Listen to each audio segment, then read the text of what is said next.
नमस्कार। आज हम भारतीय दर्शन के उस शिखर पर चढ़ने की कोशिश करेंगे जहां से पूरी सोच की एक धारा निकलती है। हम बात कर रहे हैं उपनिषदों की। हाँ, उपनिषदों की। हमारे पास 108 उपनिषदों पर आधारित एक किताब के कुछ हिस्से हैं और हमारा मकसद सिर्फ ये जानना नहीं है कि ये क्या है, बल्कि उस एक क्रांतिकारी विचार को पकड़ना है जो इन ग्रंथों के केंद्र में है। एक ऐसा विचार जो शायद हमारे खुद के और इस ब्रह्मांड के बारे में हमारी पूरी समझ को बदल सकता है। चलिए इस गहरी पड़ताल में उतरते हैं। और ये पड़ताल वाकई बहुत गहरी है, क्योंकि ये हमें बाहर नहीं बल्कि हमारे अपने ही अंदर ले जाती है। उपनिषद मतलब एक आईने की तरह है। एक आईना जो हमें वो चेहरा दिखाता है जो शायद हमने कभी देखा ही नहीं है। बिल्कुल। तो चलिए इस आईने को समझने की शुरुआत इसके नाम से ही करते हैं, उपनिषद। ये शब्द सुनने में थोड़ा भारी लगता है, पर इसका अर्थ बहुत बहुत सुंदर है। हाँ, इसका अर्थ है निकट बैठना। उप नी शद। उप यानी निकट, नी यानी निष्ठापूर्वक और शद यानी बैठना। तो इसका मतलब हुआ निकट बैठना। सही है। और इस एक शब्द में ही ज्ञान पाने की पूरी प्रक्रिया छिपी हुई है। ये कोई ऑडिटोरियम में दिया जाने वाला लेक्चर नहीं है। नहीं, बिल्कुल नहीं। ये वो ज्ञान है जो एक शिष्य अपने गुरु के चरणों के पास पूरी श्रद्धा के साथ बैठकर पाता है। इसमें एक व्यक्तिगत जुड़ाव है, एक इंटीमेसी है। इसीलिए शायद इसे रहस्य विद्या भी कहा गया, क्योंकि ये सबके लिए नहीं था, केवल योग्य पात्र के लिए था। हाँ, इसे ब्रह्म विद्या और आत्मविद्या भी कहते हैं। लेकिन एक और शब्द है जो हमेशा इनके साथ आता है, वेदांत। इन्हें वेदांत क्यों कहते हैं? क्या ये वेदों से कुछ अलग है? ये वेदों से अलग नहीं है, बल्कि उन्हीं का सार है। वेदांत शब्द को दो तरह से समझा जा सकता है। पहला, इसका शाब्दिक अर्थ है वेद अंत। अच्छा, मतलब वेदों का अंत। हाँ, ये वेदों के अंतिम भाग में आते हैं। वैदिक साहित्य में संहिता, ब्राह्मण, आरण्यक और फिर उनके बाद उपनिषद आते हैं। तो ये एक तरह से वेदों का विकास है, जैसे पहले आप प्रैक्टिकल सीखते हैं और फिर उसके पीछे की फिलॉसफी समझते हैं। बिल्कुल सही पकड़ा आपने। कर्म कांड से ज्ञान कांड की तरफ एक स्वाभाविक यात्रा। हाँ, और यही इसका दूसरा और ज्यादा गहरा अर्थ है। वेदांत यानी वेदों की ज्ञान का अंत, या कह लीजिए चुनांत निष्कर्ष। तो ये कर्मकांड और ज्ञान कांड, ये दो हिस्से हैं। हाँ, मोटे तौर पर एक है कर्मकांड जिसमें यज्ञ, अनुष्ठान, इन सब पर जोर है, और दूसरा है ज्ञान कांड जो इन सब से परे जाकर सवाल पूछता है, मैं कौन हूँ? ये ब्रह्मांड क्या है? जीवन का परम सत्य क्या है? और उपनिषद इसी ज्ञान कांड का शिखर है। एक और दिलचस्प बात है कि उपनिषदों को श्रुति ग्रंथ माना जाता है, जिसका अर्थ है जो सुना गया हो। ये सुनने में बहुत रहस्यमयी लगता है। हाँ, ये एक बहुत महत्वपूर्ण सवाल है। मतलब आज के दौर में कोई पूछ सकता है कि ये सिर्फ ऋषियों की अपनी गहरी सोच या कल्पना क्यों नहीं थी, इसे दिव्य क्यों माना जाए? देखिए, श्रुति या अपौरुषे मतलब जिसे किसी पुरुष ने ना बनाया हो, कहने का मतलब ये नहीं है कि हमें आंख बंद करके ऐसे मानना है। अच्छा, इसका एक गहरा दार्शनिक मतलब है। ये इस बात पर जोर देता है कि उपनिषदों का सत्य किसी व्यक्ति की राय या सिद्धांत नहीं है, ये एक यूनिवर्सल ट्रूथ है। जैसे गुरुत्वाकर्षण का नियम। बिल्कुल। न्यूटन ने गुरुत्वाकर्षण का नियम बनाया नहीं, उन्होंने उसे खोजा। इसी तरह ऋषियों ने गहरे ध्यान में जब उनका व्यक्तिगत मन और अहंकार शांत हो गया, तो उन्होंने अस्तित्व के इस परम सत्य को अनुभव किया, उसे सुना। यह कहना कि यह सुना गया है, असल में उस ज्ञान को व्यक्ति के अहंकार से मुक्त करने का एक तरीका है। वाह, ये तो सोचने का पूरा नजरिया ही बदल देता है। ये किसी की ओपिनियन नहीं बल्कि एक डिस्कवरी है। सही। अच्छा, तो अगर हम इन खोजों की संख्या की बात करें, आमतौर पर तो 10-12 उपनिषदों के नाम ही सुनने में आते हैं, लेकिन मुक्तिकोपनिषद में इनकी संख्या 108 बताई गई है। हाँ, 108 की संख्या पारंपरिक रूप से मानी जाती है और इन्हें चारों वेदों से जोड़ा गया है। ऋग्वेद से 10, शुक्ल यजुर्वेद से 19, कृष्ण यजुर्वेद से 32, सामवेद से 16 और अथर्ववेद से 31। ये वर्गीकरण दिखाता है कि हर वेद की अपनी एक दार्शनिक शाखा है। हाँ, जो कर्मकांड से ज्ञान की ओर जाती है। तो फिर सवाल ये उठता है कि अगर 108 उपनिषद हैं, तो हम हमेशा केवल 10 या 11 की ही बात क्यों सुनते हैं, जैसे ईश, केन, कठ, मुंडक?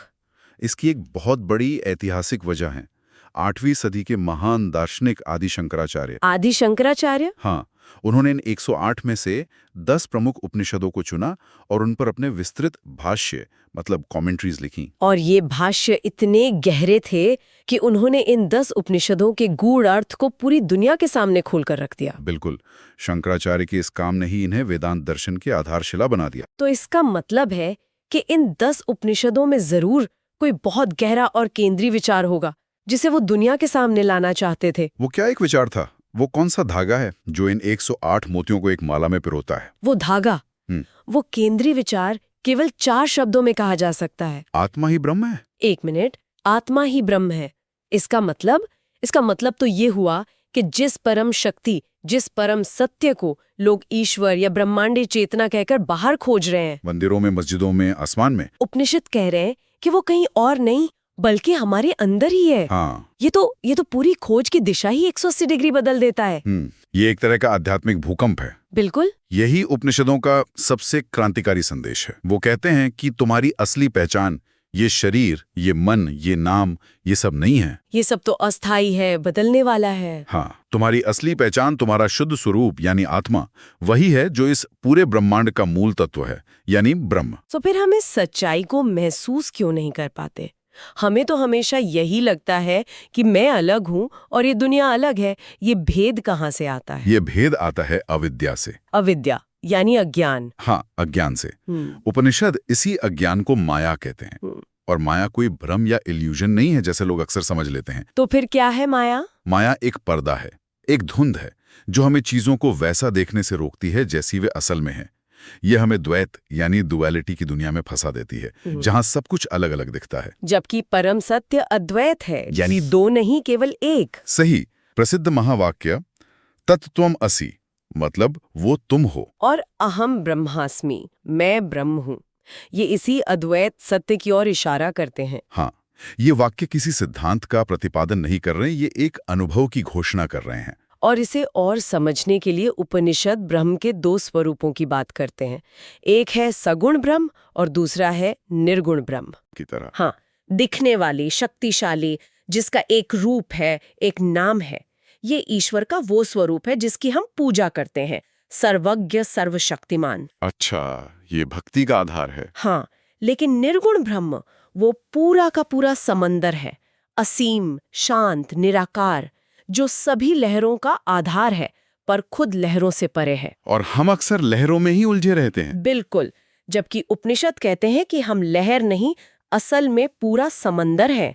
हमारा असली स्वरूप वही निर्गुण, निराकार, असीम चेतना है। तो अगर हम पहले से ही वो समंदर हैं, तो फिर मोक्ष या मुक्ति का क्या मतलब हुआ? हमें मुक्त किससे होना है? यहीं पर उपनिषदों का विचार एकदम अलग हो जाता है। उनके अनुसार मोक्ष कहीं मरने के बाद या किसी के द्वारा दिया जाने वाला इनाम नहीं है। तो फिर क्या है? हम बंधन में हैं ही नहीं, हमें बस ऐसा लगता है। मुक्ति का अर्थ है सिर्फ उस अज्ञान, उस अविद्या के पर्दे को हटाना और अपने सच्चे नित्य मुक्त स्वरूप को पहचान लेना। मतलब ये कुछ नया बनना नहीं है। नहीं, ये बस यह जानना है कि हम हमेशा से क्या थे, क्या हैं और क्या रहेंगे। बंधन सिर्फ एक गलतफहमी है। ये ज्ञान जितना गहरा है उतना ही इसे पचाना मुश्किल भी लग सकता है। तो उपनिषदों ने इसे समझाया कैसे है? क्या ये किसी सूखी फिलॉसफी की किताब की तरह है? नहीं, और यही तो उनकी सबसे बड़ी खूबी है। उपनिषद जानते थे कि यह ज्ञान सिर्फ बुद्धि से नहीं समझा जा सकता। तो उन्होंने क्या किया? उन्होंने सिद्धांतों के बजाय कहानियों, संवादों और रूपकों का सहारा लिया।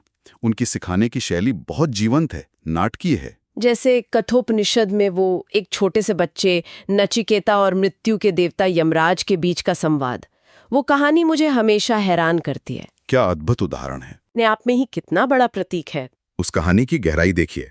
यमराज नचिकेता को हर तरह का सांसारिक प्रलोभन देते हैं। हाँ, लंबी उम्र, धन, राज्य, सब कुछ। लेकिन नचिकेता सब ठुकरा देता है। क्यों? क्योंकि उसे क्षणिक सुख नहीं, शाश्वत सत्य चाहिए। ये कहानी दिखाती है कि आत्मज्ञान की खोज में कितनी दृढ़ता चाहिए। और नचिकेता के सवालों के जवाब में यमराज आत्मा की अमरता और श्रेय और प्रेय के बीच का फर्क समझाते हैं। कहानी के माध्यम से इतना गहरा दर्शन कितनी आसानी से समझ आ जाता है ना? बिल्कुल। इसी तरह बृहदारण्यक उपनिषद में ऋषि याज्ञवल्क्य और उनकी पत्नी मैत्रेयी के बीच का संवाद है। हाँ, वो भी बहुत सुंदर है। जब याज्ञवल्क्य अपनी संपत्ति बांटकर जाने लगते हैं तो मैत्रेयी पूछती हैं, क्या इस सारी दौलत से मैं अमरता पा सकती हूँ? और याज्ञवल्क्य कहते हैं, नहीं, का विषय नहीं है। ये जीवन के सबसे बड़े सवालों का जवाब है। तो ये जो प्रश्न उत्तर की शैली है, ये जो संवाद का तरीका है, ये दिखाता है कि उपनिषद किसी पर कोई सिद्धांत थोप नहीं रहे हैं। बिल्कुल नहीं। उपनिषद आपको कुछ भी आंख बंद करके मानने के लिए नहीं कहते। वो आपको खुद सवाल करने, शंका करने और अपने अनुभव से सत्य खोजने के लिए प्रेरित करते हैं। मतलब गुरु का काम उत्तर देना उतना नहीं है जितना शिष्य को सही प्रश्न पूछने के लिए तैयार करना है। उनका एकमात्र लक्ष्य है साधक को आत्म साक्षात्कार मतलब सेल्फ रियलाइजेशन के मार्ग पर धीरे धीरे आगे ले जाना है। तो आज की इस गहरी पड़ताल में हमने उपनिषदों की दुनिया की एक झलक देखी। हमने समझा कि उपनिषद का अर्थ है गुरु के पास श्रद्धा से बैठकर ज्ञान पाना। ये वेदांत है, यानी वेदों का अंतिम और सारभूत ज्ञान, जो कर्मकांड से ज्ञान की ओर एक यात्रा है। हमने ये भी जाना कि इनकी संख्या 108 है, जिनमें से 10 शंकराचार्य के भाष्यों के कारण प्रमुख हुए। लेकिन इन सब बातों से ऊपर हमने उनके उस एक केंद्रीय संदेश को छुआ जो हर चीज को बदल देता है, कि हमारी अपनी आत्मा और इस ब्रह्मांड की परम चेतना यानी ब्रह्म दोनों नहीं बल्कि एक ही हैं। हम वो हैं जिसकी हम खोज कर रहे हैं। और ये गहरा ज्ञान हमें सूखी दलीलों से नहीं बल्कि नचिकेता और यमराज जैसे पात्रों की जीवंत कहानियों और संवादों के जरिए दिया गया है, ताकि हम इसे सिर्फ समझे नहीं बल्कि अपने जीवन में महसूस कर सकें। और अंत में ये मुक्ति कुछ पाने के बारे में नहीं है, बल्कि ये महसूस करने के बारे में है कि हम पहले से ही मुक्त हैं, पूर्ण हैं, शांत हैं। हमें बस अज्ञान और झूठी पहचान के उस पर्दे को हटाने की जरूरत है जो हमने अपनी आंखों पर डाल रखा है। आज की इस चर्चा को समाप्त करने के लिए एक विचार के साथ आपको छोड़े जाती हूँ। अगर उपनिषद सही कहते हैं कि हमारा असली स्वरूप पहले से ही मुक्त और पूर्ण है, तो हमारे दिन प्रतिदिन के जीवन में ऐसे कौन से छोटे बड़े भ्रम, डर या विश्वास हैं जो हमें उस सच्चाई को देखने से, उस सहज शांति को महसूस करने से लगातार रोक रहे हैं?